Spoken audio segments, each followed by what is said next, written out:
lira, ya 40 lira, ey 40 lira, ya 40 lira, ey 40 lira, ya 40 lira, ey 40 lira, ya. Cebimde var 40 lira, sadece yeter dumana. Oturdum kendi başıma, etrafı izliyorum da. Görüşüm daralıyor, pek tüm sesler artıyor daha. Hislerim dökülür, kafamı istemiyorum kaldırmak.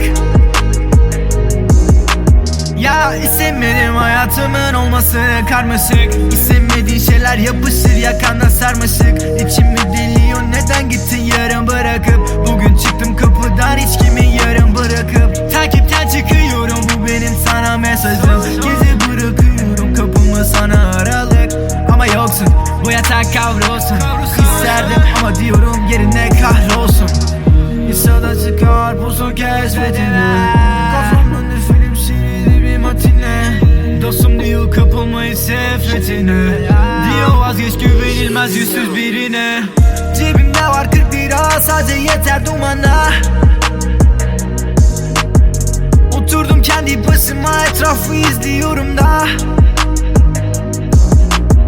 Görüşüm daralıyor, pek tüm sesler artıyor daha. Hislerim dökülür, kafamı istemiyorum kaldırmak. 40 lira, ey 40 lira, ya 40 lira, ey 40 lira, ya 40 lira, ey 40 lira, ya 40 lira, ey 40 lira, ya. Oturdum kendi başıma, etrafı izliyorum da. Görüşüm daralıyor, pek tüm sesler artıyor daha. Hislerim dökülür, kafamı istemiyorum kaldırmak.